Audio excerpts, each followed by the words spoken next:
Cinema, in its purest form, was the silent era.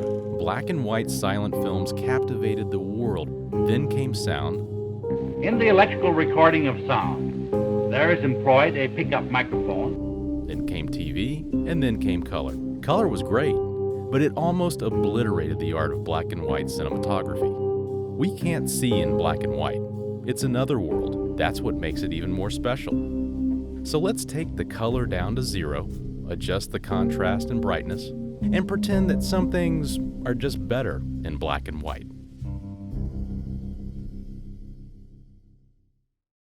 In 1994, director John Dahl released his film The Last Seduction, starring Peter Berg and Linda Fiorentino in a powerhouse performance as Bridget, a woman on the run after stealing $700K in cash from her drug-dealing medical student husband played by Bill Pullman. You better run!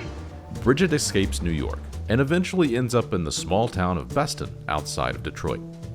She meets Mike, a small-town guy just back from a humiliating experience in New York that he just doesn't want to talk about. I took care of that for you.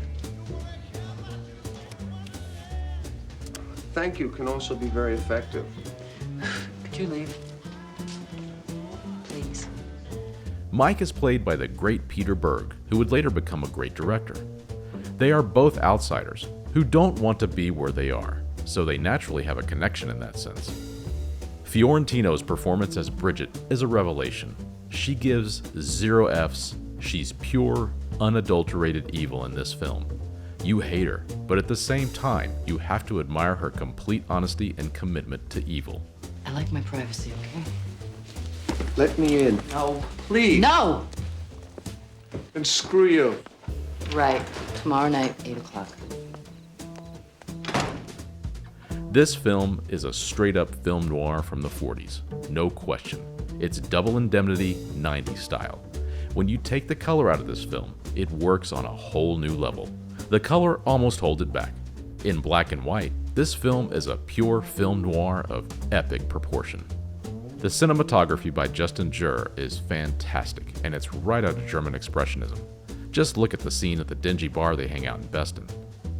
The dialogue is straight noir, thanks to Fiorentino's epic performance. Okay, look, I'll buy a week. Huh? I'll buy a week. I'll send you $10,000. No, make it 15 so you can get back to your life while I wrap things up here. That sounds interesting. Everyone else just has to hang on for their lives around her. She commands attention in every single scene she's in. The thunderstorm outside the bedroom as Mike and Bridget make love is amazing in black and white. Even the daytime interior scenes have lighting that just looks great. Pullman hires a private investigator, played by the great actor Bill Nunn, to find out where Bridget is hiding. His only scene with Fiorentino is nothing short of perfect, as Nunn finds out real quick he's up against evil incarnate. As the plot thickens, Bridget's schemes get darker and darker. Pullman is no cupcake here either though, folks. He has a few screws loose, and you can almost empathize with Bridget's serious sense of survival at any cost. What made you do this? I don't know. You slapped me. That's just an excuse. Probably right, but I get to slap you back. You hope you never meet a femme fatale like this in life, because she will rip your soul apart and laugh about it at the same time. Her evil is never more evident when she decides to torture Berg's character after learning about his past in New York. You truly feel awful for what she's putting this guy through. A relationship of equals. Okay. That means commitment. I've done something committed, you haven't. Oh, come on, murder! Murder is commitment? Yeah, when I've done it and you haven't, it is. Director John Dahl is an accomplished director who had quite the interesting career path. He obviously loves the film noir genre, with films like Kill Me Again, Red Rock West, and Rounders. Interestingly though, he stopped making features around 2007, and has pretty much concentrated his career on directing television, such as Dexter, Breaking Bad, Homeland, Battlestar Galactica, Hannibal, and too many others to mention, quite honestly. It's pretty impressive.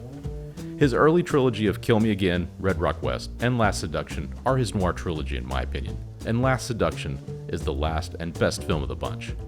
He directs scenes with characters in mind. The shots are staged and lit with its characters and emotions in mind first and foremost. Producers tried to get Fiorentino nominated for an Oscar that year, but it was disqualified because it premiered on cable first. They sued, and ultimately lost, but Fiorentino's seemingly dormant career was revitalized by this little indie film, and suddenly she was the hottest ticket in town, and she took full advantage, starring in Men in Black, Jade, and Dogma among others. She even reunited with Dahl for the feature Unforgettable.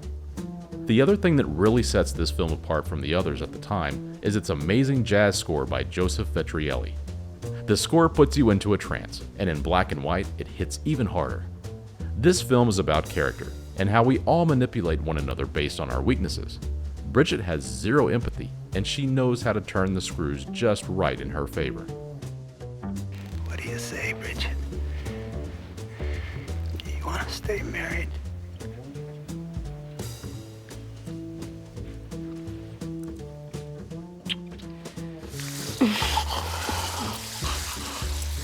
Wendy, what are you doing? When the film was released, it went straight to cable on HBO. That's where I saw it. And I loved it, and wouldn't stop talking about it, quite honestly. In fact, I wasn't the only one who noticed, because HBO pulled it and got it a quick theatrical release, where I saw it again, and then it went to video, and then back to HBO where it all started. And it did that because the film is that good, and it's even better in black and white.